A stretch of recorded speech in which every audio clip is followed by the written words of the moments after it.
What's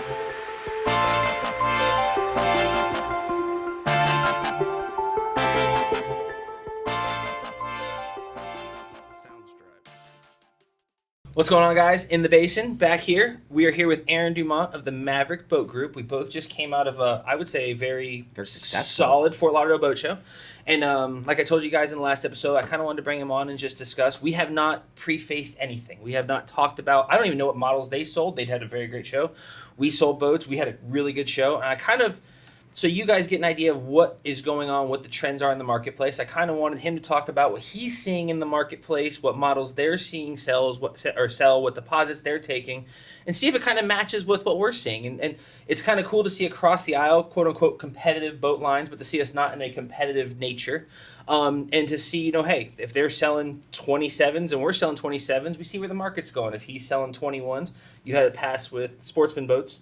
And I think the last show you said you kind of seen that 23 to 21 market growing at the past shows. What were you seeing at this show? At this show, it was the 24 to 30. 24 to 30. That was kind of the hot spot at the show. The big numbers came out of the 24 and actually the 28. 24 and 28. Now, was one of those a new model to have some hype, or is it just... So the new models are 24. It's our new 245. It was the actual big release of the boat at the show. It's been at a couple local shows, but this is the big release, and that boat did exceptional. It kind of surpassed what we thought it was going to do. So could we say maybe the new model might have been some of the hype on the buy too? So some of that. Okay, gotcha. It also fits a niche because most people don't have a 24-foot twin-engine boat with a dive door. Yep. So we kind of set a segment basically built a segment with that boat, and then we had our 28, which is about 2 years old now, which is actually the number one 28-foot selling boat in the industry at the moment. Which funny story that lays kind of around top, because like I said, we saw the 25, our Carolina Bay, we saw the 25-foot market take off for us. We got the 27-foot Bay market taken off for us, and then we hopped to 282. So it's kind of, and we're talking about a 302, which I think you guys probably got a couple leads on some of the bigger stuff. So it's funny how competing lines, we were polar opposite sides of the room. It was kind of funny. Yeah. Like literally it couldn't be farther apart, but seeing the same models, the same class of boats starting to move. So it shows which way the market's moving. Yeah. Which shows that maybe there was some unrest. I don't want to call it politically, but maybe there was some unrest financially last year, but we're starting to see the other side of that. We're seeing people come off some money, start to spend some money. Yeah. Were you hearing anything about interest rates? I haven't heard the interest rate argument in a while. And the interest rates, actually, there was a rate drop the Wednesday of the show. They announced there was a rate drop, and we thought that would bring a little traffic, which it's not going to affect anybody buying a boat now, but it was not brought up at all. No. It hasn't been brought up, I would say, in the last year. I have not heard anything about interest rates. I think people have come to realize that today's rates are better than what they were when I was in retail sales about 12 years ago, when 899 was a home run and 10% was the normal. Those COVID numbers were just, they were fake. Yeah. Look at mortgages, look at everything. Those numbers were fake. They're not something we even need to look back at and be like, oh, when I could get a boat at 2%, that was an anomaly. A good solid interest rate is between 5 and 8% on a recreational item, and that's where we're sitting right now. So people have understood that. Kind of where it's always been. You're right. Like those of you that, I hate to say were smart enough, because I feel like it was a dumb decision at the time, but maybe it was smart enough. If you were smart enough to lock in that 2-3% rate during COVID, you got basically hit a scratch-off lottery ticket. Yep. It's not going to happen again. Maybe I'm wrong. In the turn, those guys, though, that got that 299 rate also paid up for a boat. They did. We all know that. So in the end, it kind of made it a wash because you may have got a better rate, but you still paid more for your boat. So your payment's similar than what it is if you were to buy a boat today at a better value with the interest rates that are going on. And people don't seem to realize that. We've had to really educate guys at the show if they do bring that up. Yep. Hey, just because they got a 299 doesn't mean their boat payment's any cheaper. They also paid MSRP for a boat when you couldn't get a boat. So. Now, from a manufacturer's perspective, and I talk about this to customers regularly because they ask and they're like, oh, what happens if rates drop? So it used to be in the industry, we got price increases pretty much every July 1st, every January 1st. Model year change in the new year. The price, I'm not going to say we haven't seen price increases, but basically since the COVID surge where and I understand supply chain was off, you get a price surge mid-boat build. Like things were really weird then. It wasn't a bright time for anybody. I had 3 in a month at Sportsman. So how it goes, we really haven't seen them. And I feel like, because the majority of buyers are payment buyers, I feel like what we're going to see is if we do see an interest rate drop, you're going to see the manufacturers start to bump their price. They're going to start to get back online to where they were. Because I know they're not making the money they were pre-COVID. I personally think we'll probably, that if there is a rate drop, that'll allow us to not have to increase that price increase, because we as a manufacturer, that price increase comes from our suppliers, our motors, our electronics, our fiberglass, even down to our sandpaper. And that was actually during COVID. There's a 37% increase in cost of supplies to build a boat, from sandpaper to fiberglass to the safety glasses that went to our stuff. And we're not seeing that anymore. So I think what's going to happen is boat prices are going to stay the same, and things are just going to kind of drop around it, because boats are expensive nowadays, and it's not because everyone's trying to gouge everyone. It's because the cost of building a boat, direct labor, all that stuff is, we got to pay a livable rate, and we got to sell our boats for these prices to maintain our quality, maintain our guys, and also kind of find that perfect medium of where to sell it. Insurance is climbing, taxes are climbing, Absolutely. and The world around us manufacturers, is they own raising. that real estate too. Like it's not a okay. All right, let's move back over to a local time, because this is the Space Coast thing, and we want to stay there. And I was talking about what I talked about last episode. I got Aaron a little fired up because it got me a little fired up. I had to keep myself calm. Aaron, how long you lived on the Space Coast? Since 99, so 25 years. Same year as me. Okay. It's 26 years. Aaron, where is Bird Island? Bird Island is off of Newfound Harbor, by this almost directly across from the Air Force Base and right across from Squid Lips. It is not on 528. That's Garbage Island. That is I'd like to say Garbage Island, garbage Ski water. Island, Beer Can Island, call it whatever you want to call it. It is not Bird Island. I will fight you on that one.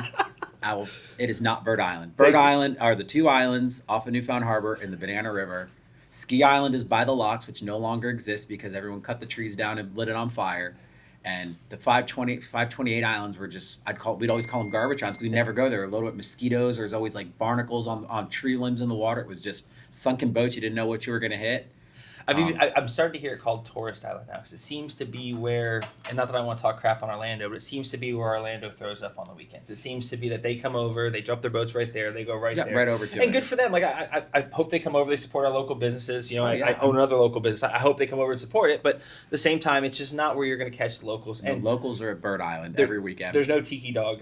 No. Tiki Dog over there. There was the one that's sunk like it's 3 sunk times. now. Yeah, I almost thought about floating it and just bringing it to my backyard and fixing it up and making it my own little tiki boat. It's funny. I see it pop up for sale all the time. I'm like, how are you going to sell it? Like, someone just go take it home. Like, Yeah, it's not like it's registered. I know. All right, another move over as we talk about local boating. Talking about stuff going on and what's going on here locally. What are you seeing as the draw outside of Bird Island? What are you seeing? Are we seeing fishing here? Are we seeing more recreational boating? What are you seeing as the draw for the boats that are moving to the Space Coast? What are you seeing the Space Coast buyer looking for? They're looking for, boat-wise, they're looking for that hybrid boat, that 50-50 family fishing, which the entire world is right now. Yep. There's no matter what company you're with. I mean, I'm Maverick Boat Group, Hughes, Maverick, Pathfinder, Cobia. We still get the guy that wants the Hughes first family, wants the Maverick first family, and he wants the Pathfinder first family. Yeah. Cobia is our family boat, and we've all had to kind of adjust to that. But they are wanting that boat where they can take fishing in the morning with their buddies, come back to the boat ramp at 10, pick the kids and the wife up, go to the sandbar, go to the restaurants. But the big attraction to me boating here is how nice of our water we have. Yes, it's a little murky after all the rain, but our water's cleared up really well. And The dredging deal is really starting to work out. It's really starting to become a thing. Like 100%. I don't want to give it credit for it, but it's working. It's You know, working. it is That's working. The oyster restoration's working. The Yep. seagrass planting's working.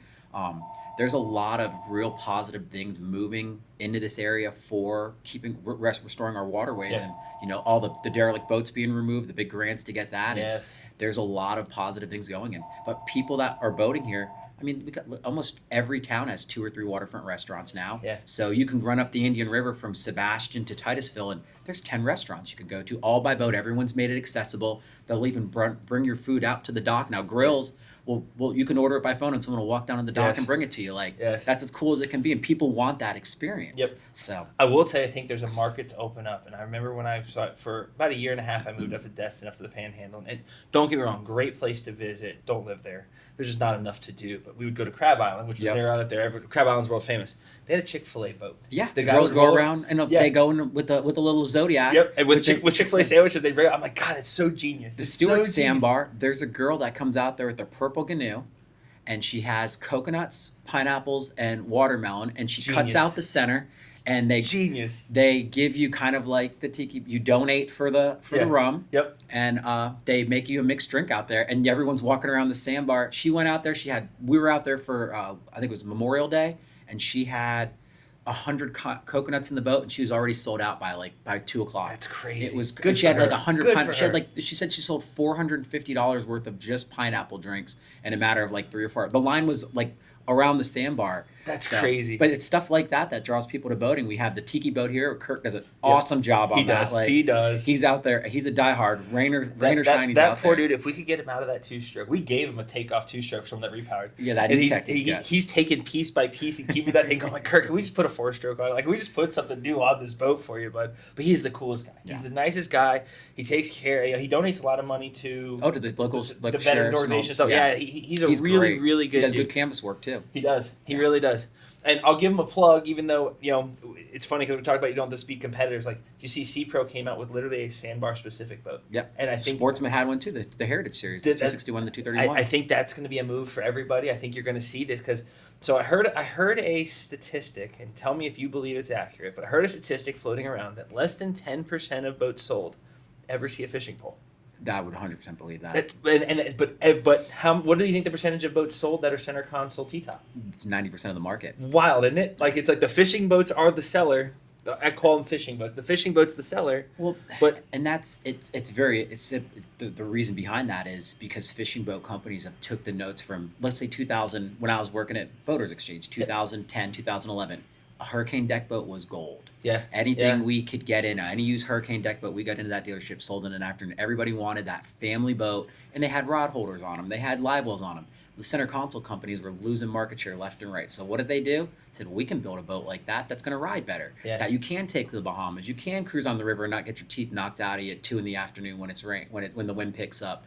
And that's why the center console boat is leading the charge right now, because their interiors, some of them are nicer than some deck boats and pontoon boats. They really are, and you get the ride. And you get the ride. The deck boat beats up on you. Yep. It does. And you get a dive door. And you get a dive door. You get a dive door on a boat. Dive door. We call them dock doors. They've become dock doors at this point. But yeah, back to something else we've talked in a previous segment. And I kind of want to, while I've got someone else, another local in this industry, in this area, and I always talk about buying a boat with an exit plan, because we were talking about, a lot of these boats cost more than my first house. I don't know about your first house.